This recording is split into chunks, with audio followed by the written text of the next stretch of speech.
Now that Steel Ball Run will be coming out soon, a lot of anime-only JoJo fans are learning about the alternate universe that it takes place in. The end of Stone Ocean was pretty out there, even for JoJo's Bizarre Adventure, and so there are a lot of people who are still a little confused about how the series is continuing after that conclusion. I'm not going to talk about how this alternate reality stuff works today, but instead I want to discuss the thematic similarities between the two universes.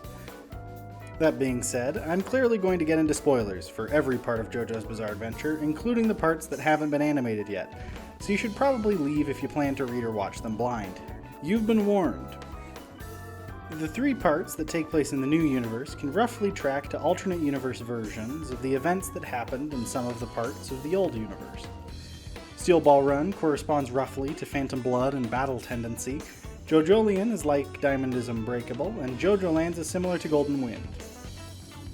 They're all clearly very different from the original, but there are some common themes that are carried over and expanded upon, along with a few characters.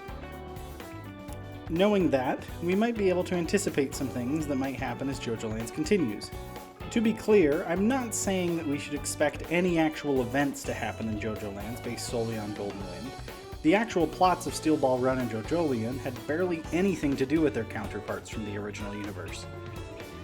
I'm just saying that we can possibly identify some common themes to look out for. So, with no further ado, let's briefly go over some of the themes that get carried over between universes. Phantom Blood and Steel Ball Run both have unique power systems that are based off of or are related to life energy, but I think the bigger thing that they share is the theme of sacrifice. Villains like Dio and Funny Valentine are frequently shown to sacrifice others to achieve their goals, but the respective Zeppelis and Joestars of each part are, eventually, at least, more prepared to sacrifice themselves instead. Friendship is also a pretty big theme that they share, but there are elements of that theme in just about every part of JoJo's Bizarre Adventure. Same with fate, if I'm being real. Honestly, this next one is probably the most tenuous of my connections, but the theme that I think is the most shared between JoJolion and Diamond is Unbreakable is that of identity, which is actually showcased most clearly by Kira in both universes, though to a much lesser extent in Diamond is Unbreakable. In Part 4, Kira assumes another man's identity as the story nears its end, and there is some exploration of how that affects him. He needs to live another person's life as if it is his own, and it changes him somewhat over time. Identity is much more important in JoJolion though, and is honestly the whole point of Josuke's story.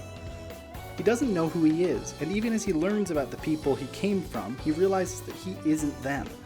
Josuke can be his own person and learns to define himself based on what he wants to be today. In contrast, Toru, the villain of JoJolion, is obsessed with doing something that he will be remembered by.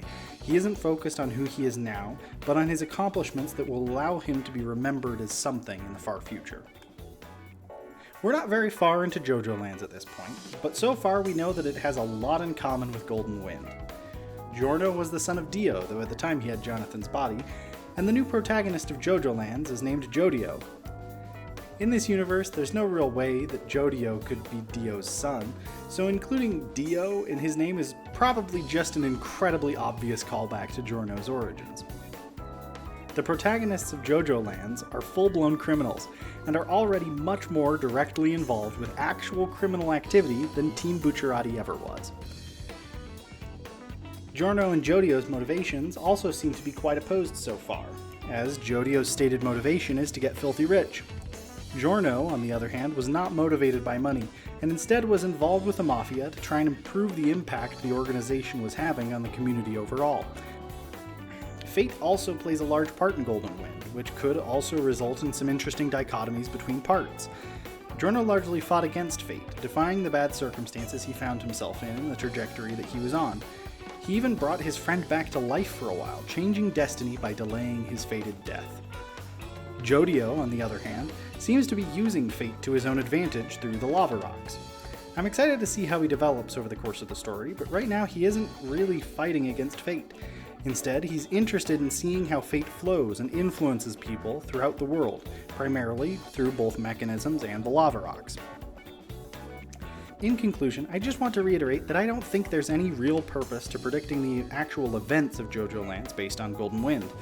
It's pretty well known that Golden Wind changed a lot from Araki's original plans, and I've seen people predicting that some of the things that were left on the cutting room floor would be brought back in Jojo Lands. Sure, someone in the gang could turn out to be a traitor, but I think it's far more likely that the whole story will go in ways we won't anticipate.